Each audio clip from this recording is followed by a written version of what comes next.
What's up, YouTube? It's your boy Next Year, and we're back with another video. Today, man, we got some huge Starfield news. It will be coming in a couple weeks, man. We're so close. I can taste the rocket fuel, man. And if you can't tell, I'm extremely excited for this, man. I'm thinking it's gonna knock off Hogwarts and Hi-Fi Rush for my game of the year. Possibly, we're looking at game of the decade, man. They had me sold when they said Skyrim in space because Skyrim is my most favorite game. It is why I love the RPG genre as a whole, as it is to this day. So today it was a dev Q&A in the Starfield Discord. A lot of new information and questions got answered. So the first piece of news I want to start with is there is player housings in the city. Some are rewards after different quests, and others can be purchased. And there's at least one in each of the main cities. For me, this is huge, man. That was one of the first things I loved about Skyrim. When I first discovered I can buy homes and made that mistake of buying the Whiterun home, that town after the storm closed. You know what happened. The town it don't look too well. And I just wasted my money on that house. But this is something that is really freaking dope that they confirmed, because this is a feature that was definitely flying under the weather for me and under the radar. I have not once did it occur to me to question, I wonder if we'll be able to buy houses or get houses in Starfield. And the main reason I didn't think to ask myself that is because, you know, they giving us base building. So I'm thinking like the bases we build will be our homes, or our ship is our home. But now that it's confirmation that we will be getting houses, man, that's huge, man. That's a beautiful thing to do, right?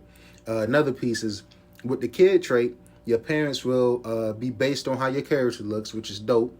And they say the actors that's playing both roles got really into it, and they hinted at some cool stuff. For me, this is really dope as well. You know, you get to have a relationship with your parents if you choose that trait, if you choose to do so.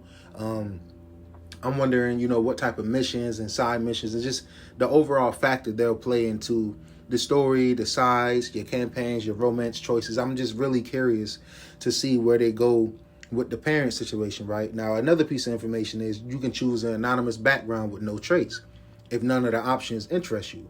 That is really dope.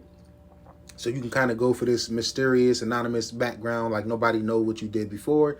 Another piece of information that we already knew was certain items are considered contraband, and special ship modules will help you smuggle past security in orbit of major settlements. That's going to be dope, because one of the playthroughs I plan on doing right away, and I might stream this and put this as a series on the channel, so let me know. I'm going to make a fat pirate with messed up teeth with just the most reckless, evil background I can have. I'm going to be a smuggler. I'm going to be a drug dealer. I'm going to be a killer.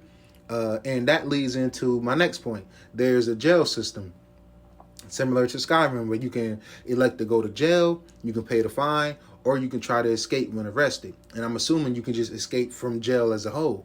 That's really dope.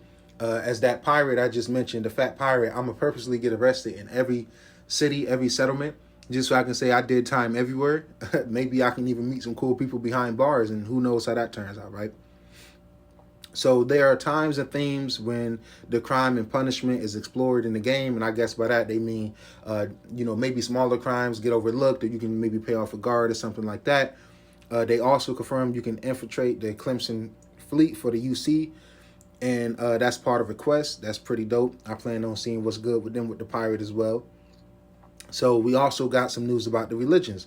Existing real-life religions are a part of the Starfield universe, but the main focus is on 3 new groups. And the first group is the Sanctum of Universum. They believe God physically exists within the universe, and grav jumping and the ability to travel to stars is God's way of saying, come find me. That's a cool concept for a religion. I kind of like that. That's kind of dope. I like to, you know, learn more about them. The Enlightened is another group, and they are organized atheists. They don't believe in a higher power rather than that humans have to take care of one another. That's pretty dope. I like that as well. And the House of Varun, if I'm pronouncing that right, believe that the Great Serpent will encircle the universe and devour every non-believer. That sounds like some cult shit, and I'm all for it. I can't wait to learn about all of this. Okay, they also confirm there are over 20 named characters who can join your crew. 4 are from the constellation, and they are the main focus. That is really dope. Now, my question is, can you be in a relationship with all 20 of them? Not at the same time, obviously, but can I choose the romance people outside the crew? They may have confirmed that in the past, and it just may be slipping my mind. So when assigning a crew member to an outpost, there's a one-time payment.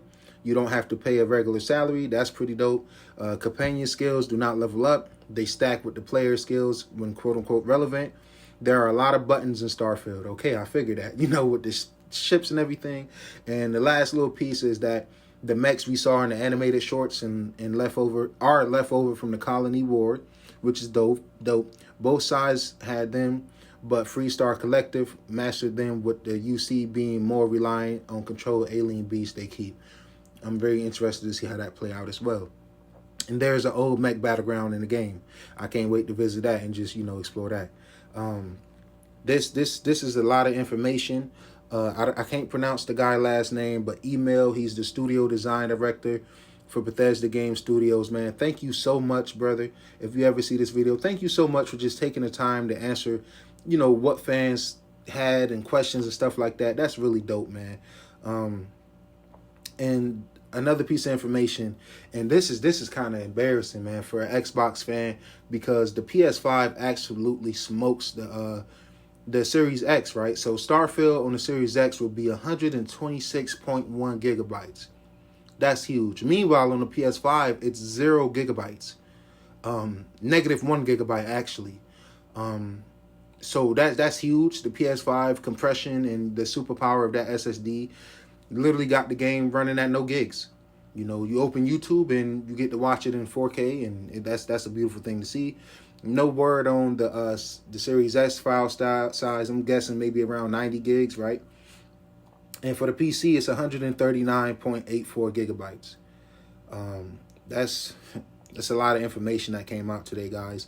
And I just really wanted to make this video real quick, just to keep you updated. If you haven't, been on Twitter or been online and you just one of my subscribers, or even if you're new to the channel, I try to do stuff like this often. If you made it this far, make sure you hit that like button. Make sure you subscribe. Share this video out with your friends. I'll catch you in the next one. Peace.